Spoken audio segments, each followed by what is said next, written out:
SIFTER.com.au.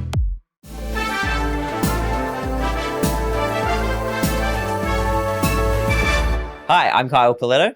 And I'm Fiona Bartholomaeus. Welcome back to Walkthrough, SIFTER's weekly recap on the biggest news in video games. This week we get our first real look at the Nintendo Switch 2 and give you all the details. Cult of the Lamb composer Riverboy has sadly passed away this week, and Summerfall Studios announces their next game. Here's news for Sunday, 6th of April. Let's go. Join the SIFTER community on Discord at sifter.com.au/Discord. The biggest news of the week, of course, was the Nintendo Switch 2 Direct, where we finally got a better look at the console and upcoming games. So let's break it all down. The screen itself is LCD, supports HDR, and has resolutions of 1080p and up to 120 frames per second, which is something many people are stoked about. It'll finally have decent storage space and 4K support when it's docked, which I'm quite pumped about. Having a 4K TV and playing Switch on it, it's just good to know that it'll be able to actually, live up to my TV's expectations. People totally called the mouse feature functionality from the very first trailer, and the Direct showed off some games using that feature too. But, we'll see how many games actually utilize it moving forward. The mysterious C button on the Joy-Con turned out to be Game Chat, which is essentially Discord or Zoom. You can join in a call with your friends, all play the same game together, stream your games to each other, or just hang out and play different games. As part of that, Nintendo announced a camera that you can plug into your Switch so friends can actually see you as you're playing your games and also have your face appear in some of the games you're playing. Honestly, that announcement took me back to the early 2000s iToy era. Yeah, people, including myself, are a little skeptical on that. Not sure what the video quality would be like streaming with multiple people and having the microphone so far away if you're playing it docked. And the quality that is showed in the Direct is really, really low and stuttering. It's kind of embarrassing. I'm not sure why they didn't go back to the drawing board or maybe hold off on that one. They are, however, bringing back the ability to share games locally with friends, similar to how we used to be able to do on the DS. So that's cool. A bunch of games are getting an upgrade, like both Zelda Breath of the Wild and Tears of the Kingdom, but you'll need to buy the Switch 2 edition or pay extra if you already own the games, because, of course, it's Nintendo. They'll also be sold separately as new cartridges. Some of the new games that were announced included Mario Kart World. It's more open world, so think of the Horizon series on Xbox. So I guess where we're going, we don't really need roads anymore. You also do get to drive the kart as Moo Moo, the cow character. So that's cool, I guess. Donkey Kong is getting a new game that blends 2D and 3D called Donkey Kong Bonanza, which looks really great. Kirby Air Riders is back, a game we haven't seen for 20-odd years, helmed by Masahiro Sakurai of Smash Bros. Fame.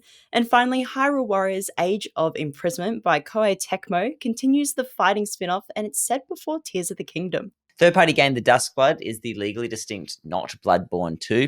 It's FromSoft's way of almost giving you what you want. This time it's PvPvE. Although, as always, people were quick to point out annoyances. For one thing, the console is $700 Australian or 450 US, and most of the Switch 2 games are 110 Australian dollars or more. So it is getting up there on the pricey side of things. Luckily, everything else has gotten cheaper, right, in the world. The tutorial game Welcome Tour isn't free, which is crazy. You have to pay to learn about the Switch. It kind of started looking like it was going to be an Astrobot style game, a game set within the console that it's on.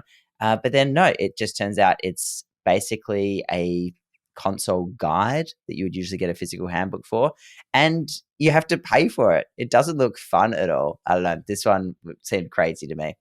And finally, the storage size still might not be enough, considering Cyberpunk 2077, which is going to come out on the Switch, would take up 25% of the internal storage, and it needs a newer type of micro SD card you probably don't already have. So yeah, some few annoying things in there, along with some great announcements. The console is launching on June 5th, which is incredibly soon.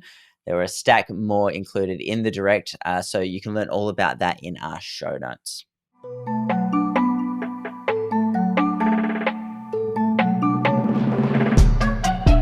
Some incredibly sad news this week. Narayana Johnson, aka Riverboy, the composer and sound designer of Cult of the Lamb, has passed away.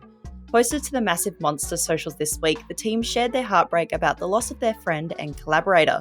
Johnson, who before working in games had a career as an electronic musician, was much loved in the indie scene. The Cult of the Lamb soundtrack will go down as one of the most iconic indie game scores ever.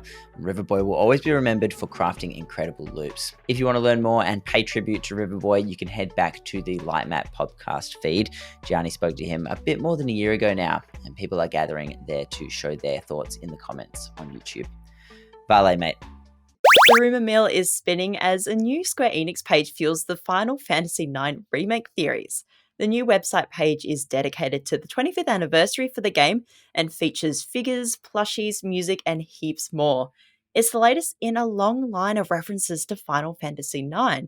So years ago, we heard the announcement of an animated series, and then in 2021, there was the NVIDIA leak, which since then we have seen some of the games as part of that leak become reality. The anniversary isn't until July 7th, but Oblivion remake leaker Nate the Hate said we're getting closer to an announcement or release.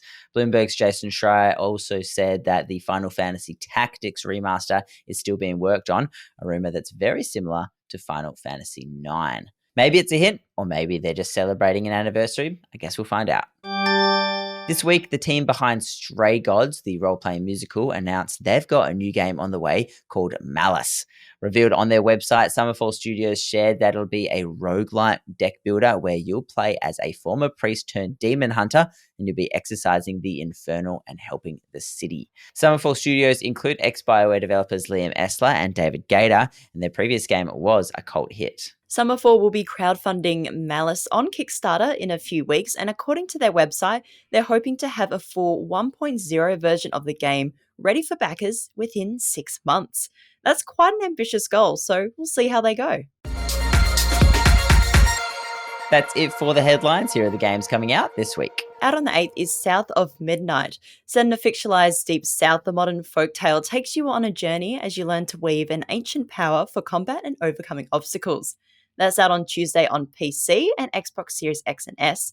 Check out SIFTER's website for Adam's review. Also out Tuesday is Tiny Garden. Just like the name says, you'll be growing your own pocket-sized garden inside a magical toy passed down through generations.